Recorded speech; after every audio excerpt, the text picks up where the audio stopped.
Dulu zaman Sunan Kudus, kalau pengen tahu berapa cuma tentaranya, 700 orang doang. Sunan Kudus itu diberi sama Sunan Raden Patah, Sultan Patah, itu 700 pasukan, tapi dapat membereskan dari mulai Surabaya sampai Banten. Seluruh pemberontak dari Kesultanan Demak dapat untuk dibereskan hanya dengan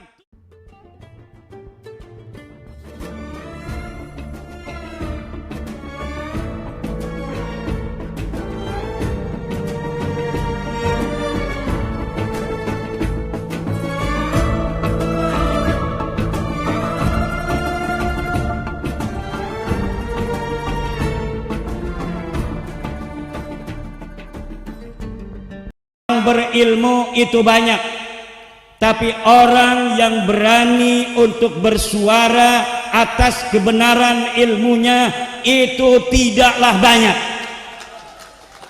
Orang yang punya keberanian banyak, tapi orang yang punya keberanian untuk memperjuangkan bersama-sama dalam satu komando itu sedikit.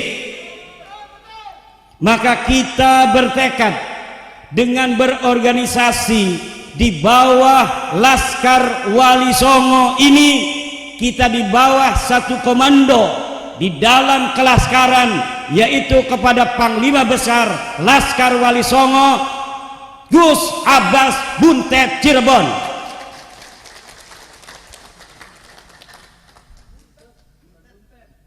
Buntet dan buntet sama saja tulisannya. Ini Tengku kadang-kadang bungsu dia.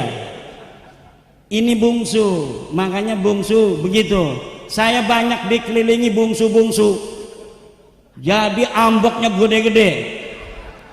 Tuh Bagus Mogi bungsu, Abad Said Tengku bungsu, Gus Fuad bungsu, banyak bungsu. Masalah cumi aja ribut. Diskusi cumi ribut. Itulah bungsu. Diskusi biasa lagi makan ada cumi, ini haram ini halal, ribut akhirnya sampai dibawa-bawa ke YouTube. Mbak Alawi ketawa aja, Mbak Alawi sangkain serius masalahnya, ternyata cuma masalah cumi, kepiting cumi sama peda. Kata orang Banten halal, karena saya suka. Kata orang Aceh haram. Gus Fuad belain saya karena masih saudara. Ribut akhirnya sama Tengku masalah cumi-cumi itu. Akhirnya kebawa ke YouTube. Mbak Alawi udah girang aja, nyatanya cuma masalah cumi.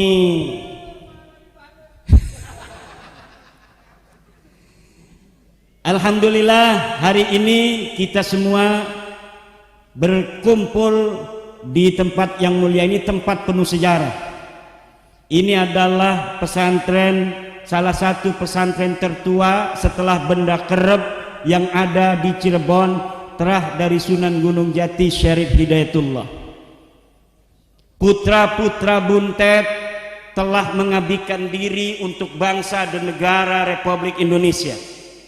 Panglima Besar Hizbullah yang diutus oleh Mbah Hashim Asy'ari untuk memobilisasi massa Nahdlatul Ulama, para santri-santri dan masyarakat dari mulai Cirebon sampai Surabaya, itu adalah Kiai Haji Abbas, kakek daripada Gus Abbas ini. Maka mudah-mudahan 10 November 1945 yang telah puluhan tahun resonansi semangatnya kemudian menggema kepada kita yang terpilih pada masa ini yang akan ditulis dalam sejarah, dan saya sedang menulis sejarah itu. Saya tulis sejarahnya perjalanan di dalam meluruskan nasab, perjalanan di mana putra-putri bangsa Indonesia mulai menyadari akan jati dirinya sebagai bangsa yang besar, bangsa yang mulia, bangsa yang terhormat. Saya tulis sejarahnya tanggal per tanggal. Setiap kunjungan saya tulis nama-nama mereka, kemudian saya ungkapkan sekitar apa yang saya alami di situ, agar apa? Perjuangan kita hari ini tidak akan cepat hilang dan akan kemudian dibaca oleh anak cucu kita ratusan tahun yang akan datang.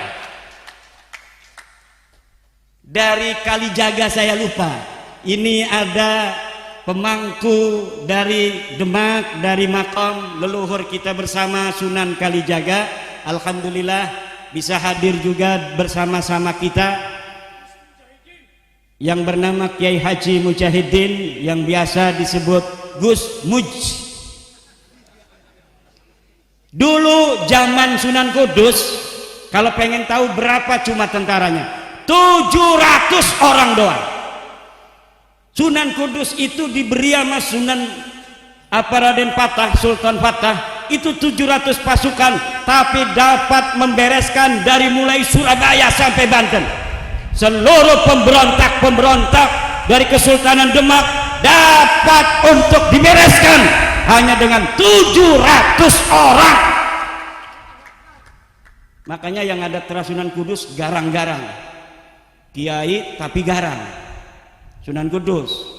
Kenapa? Karena Sunan Kudus adalah panglima dari para wali songo. Sunan Gunung Jati hakimnya.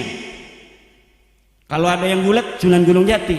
Sunan Giri itu waktu sidang antara Syekh Abdul Jalil dengan Sunan Giri, ribut sebagai jaksa dan penuntut dan pengacara, yang menghakimi adalah Sunan Gunung Jati Syarif Hidayatullah. Sunan Ampel